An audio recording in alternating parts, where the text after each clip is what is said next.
Oh boy, something fun from Rock Auto. What could it be?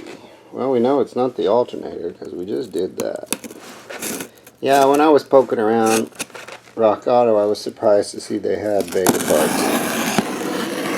It's been hard to find parts for this thing for a while now. I mean, the car is, you know, it's 50 years old, so, and the motor was kind of an obsolete thing pretty much by the 80s. But Rock Auto said they had a couple Vega water pumps. So these were good company. Carter, TRW, that was the name back in the 90s. Remember, they rebuilt pumps. And this one, ah, look at that one. That's a Cardone. So that's even more recent. Yep, there you go, little Vega water pumps. Now I don't need these, but I do want to have some because the inherent design of the Vega, the timing belt runs right against this and turns it. So that puts a lot of load on one side of the bearing. And so eventually they do fail and they start to weep out the weep hole. So with all these videos I put up on YouTube about these cars, somebody in the comments said, "Oh, you better carry a spare water pump. I always went through water pumps." And I've never experienced that, to be honest. But then again, I don't drive it that much, so it's not like I'm going to take it to LA. I got a great Vega story to LA. Back in the 90s, I did drive a Vega to LA, and when I got there, the clutch fried, and I had to have the clutch rebuilt. One of those transmission shops down there cost me like almost $1,000, I think. But anyway, that whole car was a disaster. So he said in the comments, you should carry water pumps. So, you know, maybe he's right. Maybe I should have a couple on reserve. And it's not like they're going to go bad sitting here. So now that I have some fresh rebuilds, they can sit on a shelf for 10, 20 years. Because as time goes on, I'm pretty sure getting parts for these cars is going to be impossible. You know, these cores are just going to get thrown out. Nobody's going to bother rebuilding. They're not always going to be available. So get what you can get while you can get it, because it may leave or end. So anyway, here's some Vega water pumps.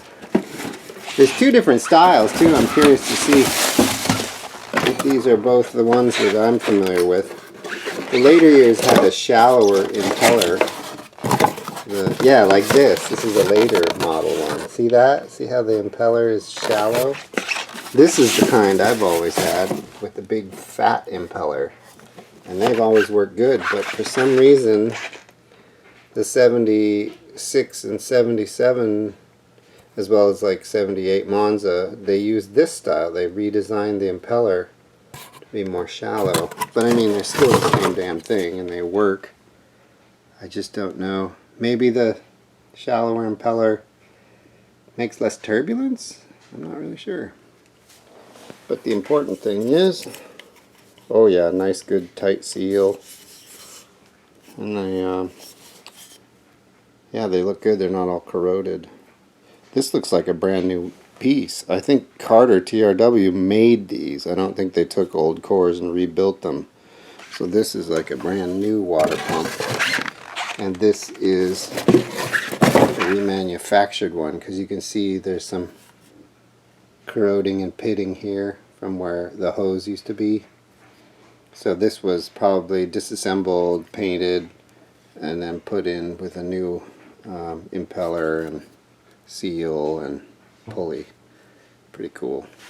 Oh yeah, this is kind of cool too. This is a neat tool I bought probably 10-20 years ago. This is an actual Vega water pump tensioner. This little pin, you put this into the head and you turn it and it pushes against the water pump, which puts tension on the timing belt. And while the tension on the timing belt is good, you tighten up the 4 mounting bolts. It's just a useful tool, because otherwise you got to use a pry bar or something, and there's really nothing to pry off of. So this is great. This is how it was designed. GM did this, I think, when they assembled them. They used these specialty tools, and Years ago I picked one up. It's always good. There's always a special tool for every job. Okay, be well.